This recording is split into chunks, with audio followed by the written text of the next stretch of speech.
అసలిక్కడ ఏం జరుగుతుంది? మన కంపెనీ ఏంటి? మన పేరేంటి? ప్రతిష్ట ఏంటి? ఏంటి ఇవంతా అని భామైతే చిరాకు పడుతూ ఉంటుంది. అప్పుడు నన్నంటావేంటమ్మమ్మ? నేనసలు కేవలం 2 రోజుల నుంచే ఈ బాధ్యతలు వహిస్తున్నాను. అసలు దొంగ బంగారం ఎవరు స్మగ్లింగ్ చేస్తున్నారో నాకెలా తెలుస్తుంది? ఏమో రాజు, కళ్యాణ్ కలిపి ఇదంతా చేస్తున్నారు. ఇప్పుడు నేను బాధ్యతలు స్వీకరించడానికి నా మీదకి తోసేస్తున్నారు అనైతే అంటూ ఉంటాడు. ఆ మాటలకి భామ అయితే రాహుల్ కసి అలా చూస్తూ ఉంటుంది. ఆ మాటలకి అపర్ణ కూడా షాక్ అవుతూ ఉంటుంది. అవునా అమ్మమ్మ, మొన్నటి వరకు రాజు ఎత్తేవాడు. మధ్యలో కళ్యాణ్ కూడా బాధ్యతలు ఎత్తాడు. అప్పుడు కళ్యాణ్ ఏదైనా రాజు సలహా మేరకే చేసేవాడు కదా!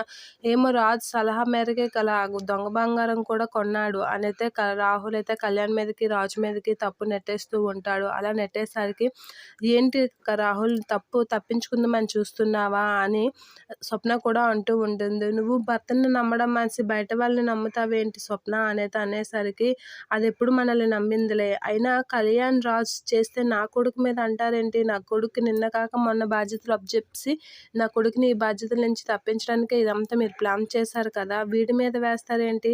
మొత్తం బాధ్యతలన్నీ రాజుకే తెలుసు. ఇంకా కొంచెం కొంచెం కళ్యాణ్ మొన్నటి వరకు ఎత్తాడు కాబట్టి కళ్యాణ్‌కి కూడా తెలుసు అనంటే, మరి నా కొడుకుని అంటారేంటి అని ధనలక్ష్మి అంటూ ఉంటుంది. నీ కొడుకుని అనక ఇంకెవరిని అనమంటావా అని రుద్రాని అనేసరికి ధనలక్ష్మి షాక్ అవుతూ ఉంటుంది. అపర్ణ కూడా షాక్ అవుతూ ఉంటుంది.